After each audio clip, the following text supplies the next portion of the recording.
खुलुमबाय बयनिसिमबो नोंथांमोननि थाखाय माखासे खौरांफोर लानानै फैलायबाय आरो चेनेलाव गोदानब्ला अन्नानै चेनेलखौ साबस्क्राइब खालामनानै लादो बेल आइकनखौ एलाव होनानै ला जाहाथे नोंथांनाव सिगां नटिफिकेसन सहैग्रोयो। दानिया खोनासंलांदो। गिबि खौराङाव दङ खामानि मावनो थांनायाव बिकास बसुमतारिया गोमानानै दं। चिरां जिल्लानि सिङाव थानाय आमथिखा खैला मैलानि बिकास बसुमतारिया थांनाय 3 मार्च खालारनिफ्रायनो नखरनि रांखावरि आंखालखौ सुफुंनो थाखाय लोगोसे फिसा फिसौनि इयुनखौ नायनानै गुजरातनि कम्पानियाव खामानि मावनो थांनाया गोमानानै दं आरो नखरनिया फोरमायनाय बादिब्ला निउ बङाइगाव स्टेशन अखा द्वारका एक्सप्रेस 15636 नाम्बारनि ट्रेनजों गाखोना थांबाय थादोंमोन, नाथाय नयडा जंक्शन स्टेशनाव गोमानानै दं होनना मिथिहोदों। बेनिखायनो सोरबाफोर बिकास बसुमतारिखौ नुसनबायदोंब्ला 8761052897 आरो गुबुन मोनसेबाव 9157934795 मबाइल नाम्बारनि गेजेरजों खोन्थाहरनो खावलायदों नखरनिफ्राय। नैथि खौराङाव दङ गोजोनथाव खौरां। आईसीसी चेम्पियन ट्रफी 2025 आव भारतनि क्रिकेट हानजाया निउजिलेन्डखौ फेजेननानै फाइनालाव देरहानो हाबाय। थामथि खौराङाव दङ क'क्राझार जिल्लानि सिङाव थानाय कारिगावआव दुलाराय गुदि बाथौ आफादनि खेराइ बिजिरसंसालिनि गाहाय हाबग्रा लामायाव गंसे समायना गेट लुफुंगासिनो दं। बे गेटखौ लुफुंनायाव गोबां रांनि गोनांथि जानायलाय रायजो राजाफोरजों लोगोसे गुदि बाथौ सिबियारिफोरनिफ्राय एसे एनै रां अनसुंथाइ मोननो हास्थायदों। दुलाराय गुदि बाथौ आफादनि मासिगिरि नायस्रां औवारी बिथाङा खौरांनि गेजेरजों account number 426561375339 IFSC code SBIN 0000119 नाम्बाराव एसे एनै अनसुंथाइ हरनो खावलायहरदों। ब्रैथि खौराङाव दङ उदालगुरिनि 38 नं भैरबखुन्द बियाबाव खुंनाय मोनसे गेदेर जयनिं हाबाफारियाव 1800निबो बांसिन सोद्रोमाफोरा इउपिपिएल दोलोआव हाबदों। बिटिआरनि डेपुटि चिफ गबिन्द बसुमतारी आरो इएम डक्टर नीलर स्वर्गयारी, बिटिसिनि बारग' लेङाइ गाहाय मावफुं सोद्रोमा खाम्फा बरगयारी, एक्स एमएलए हितेश मुसाहारी आरो गुबुन गागि दैदेनगिरिफोरा बे हाबाफारियाव बाहागो लादों।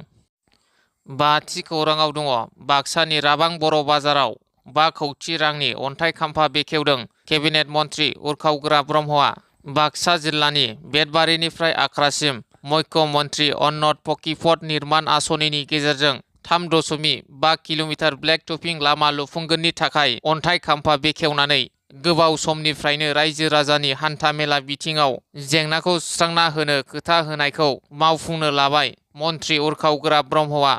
द'थि खौराङाव दङ समाज सिबियारि लाइमोन अबिनाश नार्जारी बिथांनि बाखनायथाव हाबाफारि। बर'नि बिफा बड'फानि मुसुखाखौ गायसननो थाखाय मैया गाहाय खुन्थियाखौ गायसनबाय। धेमाजि जिल्ला जनाय हालामनि सिङाव थानाय दानसोरां गेजेर फरायसालिनि लांगोना मोखाङाव जनाय हालामनि जाखांफुनाय समाज सिबियारि लाइमोन अबिनाश नार्जारीनि अनसुंथाइ होनायाव गिबिसिन बर'नि बिफा बड'फा उपेन्द्रनाथ ब्रह्मनि मुसुखाखौ गायसननो थाखाय मैया 7 स्टार क्लाबनि बानजायनायाव जनाय हालामनि मोनफ्रोमबो बर' माहारियारि आफादनि नुजाथिनायाव मोनसे गोथार हाबाफारिजों गाहाय खुन्थियाखौ गायसनो। स्निथि खौराङाव दङ तामुलपुर जिल्लानि गरेस्वर नावखाथायाव गोदानै इलेक्ट्रिक स्कुटि श'रुम बेखेवदों।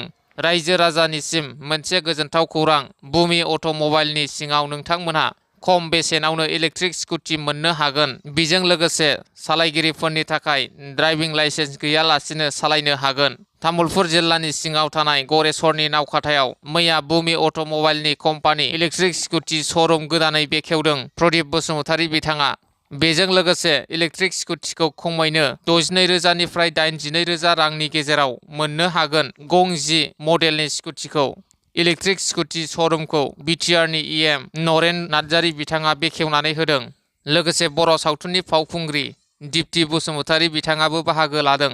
बेजों लोगोसे नोंथांमोनहा 7002492305 आरो गुबुन मोनसेबाव 8453080079 नाम्बारनि गेजेरजों फोनांजाब खालामनो हागोन।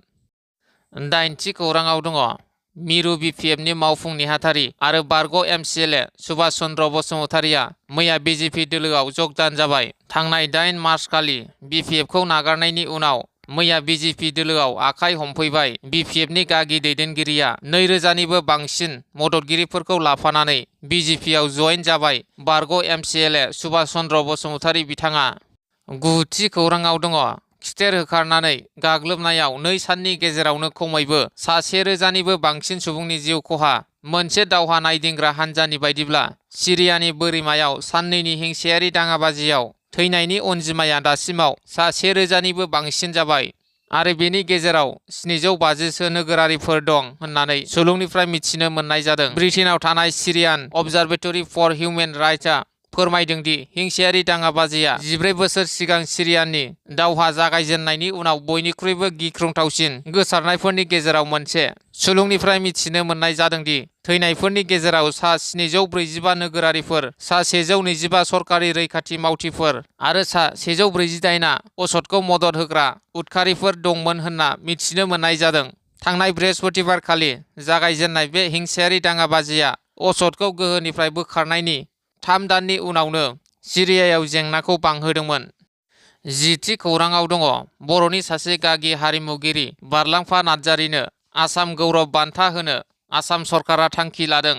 बर' हारिमुनि दोरोङारि मोसानाय, दामनाय देनायखौ हमथानानै दोननाय आरो गोजौआव लांनायनि थाखाय आसाम सरकारा देग्लायनि आसाम गौरब बान्थाखौ बर'फोरनि गेजेराव बिथांनो होनो थांखि लादों।